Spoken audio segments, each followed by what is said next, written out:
Orang yang sakit diabetes atau gula darah tinggi itu persepsinya apa sih? Masalahnya terlalu banyak makan gula gitu ya.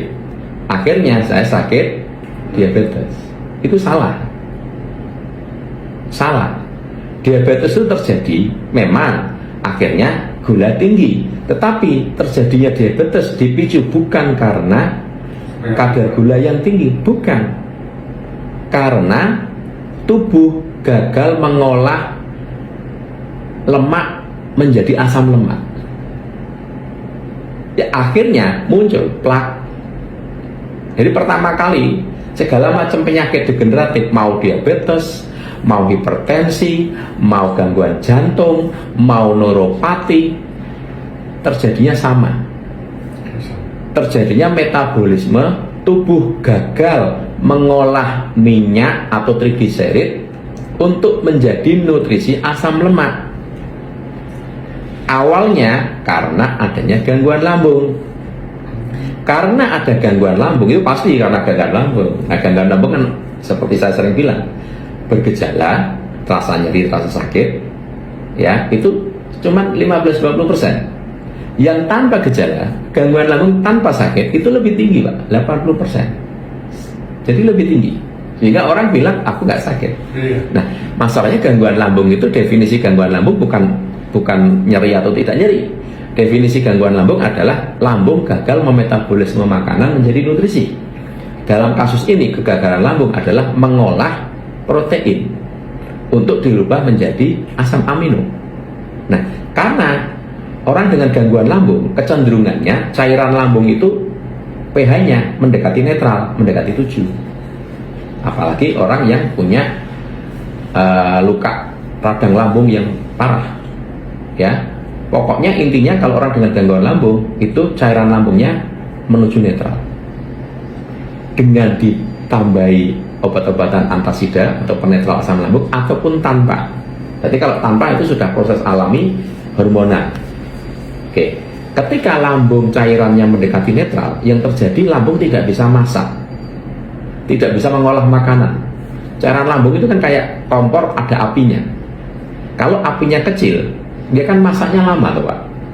Nah, kalau hanya karbohidrat masih mending. Misalnya makan 100% karbohidrat masuk, itu yang diproses 50% untuk dikirim ke peredaran darah. Yang 50% buang ke proses. Yang sulit itu protein, Pak. Ketika cairan lambungnya netral, mendekati netral, protein sulit diproses, sehingga paling 25%. Yang 75% dibuang. Ya, ini istilahnya angka-angka untuk memudahkan saja. Nah, padahal minyak lemak itu tidak diproses di lambung. Lambung tidak bisa mengolah minyak lemak. Minyak lemak itu begitu dari mulut kita lewat lambung itu cuma lewat saja. Dia bablas ke peredaran darah, bentuknya masih minyak lemak. Jadi kalau di lambung semua dipecah, sudah berubah fungsi, jadinya polimer. Poli itu kan bermacam-macam, dijadikan monomer satu. Karbohidrat, monomernya glukosa. Protein polimer dirubah menjadi asam amino. Minyak trigliserid, lemak trigliserid itu polimer. Ke lambung itu lewat tok, ke darah tetap bentuknya polimer. Masih minyak. Cuman minyaknya disalut sama kilomikron, jadi bentuknya kayak klepon, gitu ya. Tapi bentuk minyak masih utuh, bentuk minyak. Nah, minyak itu pemecahannya ada di darah, di peredaran darah. Yang memecah minyak adalah enzim lipase. Jadi enzim lipase itu kayak gunting, dia memecah minyak, kena enzim lipase kayak dipotong, kayak gunting gitu.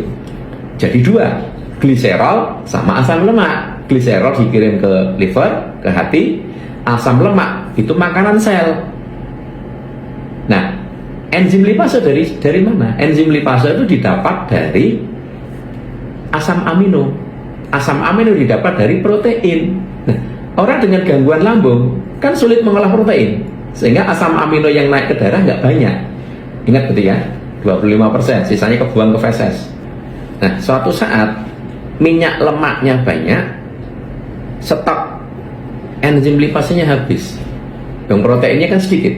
Jadi enzim lipasenya habis, minyak lemaknya masih banyak. Singkat kata, minyak lemak ini jadi plak. Nah, plak ini yang bikin orang gangguan jantung karena ada penyumbatan, stroke karena ada penyumbatan, neuropati karena ada penyumbatan plak. Diabetes itu yang sama. Minyak lemak ini menutupi reseptor sel. Jadi sel tidak bisa makan glukosa, makan asam lemak tanpa ada perintah dari insulin. Tidak bisa. Memang sunatullahnya gitu. Jadi walaupun banyak makanan, tapi kalau insulinnya tidak ngasih tahu ke sel, sel nggak bisa makan. Ngasih tahu nih, ibarat kata kayak ketuk pintu, dok sel, di luar ada makanan. Nah, baru misalnya buka pintu diambil. Tapi kalau tanpa ada perintah, tidak bisa. Nah, ketika pintu sel tadi, reseptor selnya tadi, pintunya ya, itu ketutup minyak lemak, maka sel nggak dengar, sel budek. Maka terjadilah resistensi insulin. Yang tadinya butuh cuma 1, karena tebel butuh 2 insulin. Tambah tebel lagi butuh 5 insulin. Tambah tebel lagi butuh 10 insulin baru bisa buka. Nah, nek tambah bukanya harus insulinnya banyak. Yang berat organ apa? Pankreas.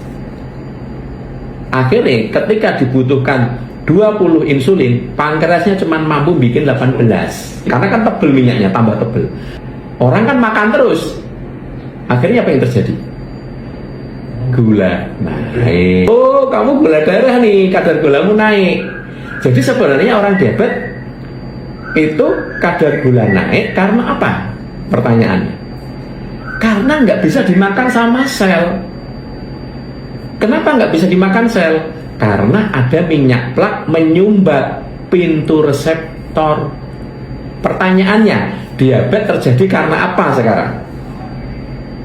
Karena ada minyak plak yang menyumbat reseptor sehingga gula tidak bisa dimakan sel. Lah kok nyalahi gula? Pertanyaan saya. Akhirnya pemahaman yang keliru, pengobatannya ya keliru. Pengobatan selama ini fokusnya kemana? Pertanyaan saya. Pankreas, insulin, pankreas, insulin, bener nggak? Pankreasnya nggak bisa menghasilkan insulin, pankreas dikasih pemacu, dipicu, dipaksa, akhirnya menghasilkan insulin lagi, betul kan? Ya, tetapi kan hanya berapa tahun saja, masing-masing orang memang beda, bisa lama juga, tapi endingnya pankreas yang dipaksa ada titik bahwa pankreas itu sudah tidak mampu lagi nanti. Akhirnya ketika minum obat, pankreas sudah nggak ngefek. Titik itu akan datang. Kapan? Ya tidak tahu. Kenapa? Plaknya tambah tebel. Minyak lemaknya nggak dibenerin, lambungnya nggak dibenerin. Akhirnya insulin walaupun sudah dikasih obat-obatan, akhirnya pankreasnya juga off lagi. Akhirnya dibilang, oh pankreasmu mati. Nek pankreas mati, akhirnya apa? Masuk cairan dari luar. Bisa buka lagi. Tapi dosisnya tambah naik, tambah naik, tambah naik. Sekarang pertanyaan saya kembali. Orang diabetes karena glukosa atau karena minyak lemak? Masalahnya, dasarnya. Ayo, pahami itu. Ngertinya kan karena glukosa. Salah. Glukosa itu korban. Apakah karena pankreas? Salah. Pankreas juga korban. Nah, kalau mengobatinya salah paham, bisa sembuh nggak? Ya nggak bisa, wong salah diobati, sing diobati pankreas, bukan diobati deh, dipaksa, dipicu, digantikan. Ya nggak bisa. Mulanya kalau pengobatannya nggak tepat harus minum obat seumur hidup. Akhirnya bahwa diabetes tidak bisa sembuh. Makanya kalau mau menyembuhkan diabetes, ya minyak lemaknya dibenerin, plaknya dibenerin. Caranya lambungnya dibenerin dulu sehingga tidak terjadi plak yang baru. Plak yang ada sudah telanjang di darah diurai supaya plaknya hilang. Loh, kalau plaknya hilang, pintu reseptor selnya bersih lagi nggak? Kalau bersih lagi, butuh insulin banyak nggak untuk buka?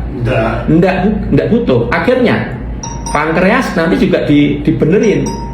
Pankreas akhirnya hidup lagi. Dia ringan karena cuma untuk buka insulin cuma butuh satu, happy pankreasnya. Nah, itulah pengobatan diabetes yang betul itu dari situ. Paham ya? Untuk keperluan konsultasi, silahkan bergabung di grup Telegram yang ada di bio. Body Kalibrasi, terapi spesialis penyakit dalam dan saraf.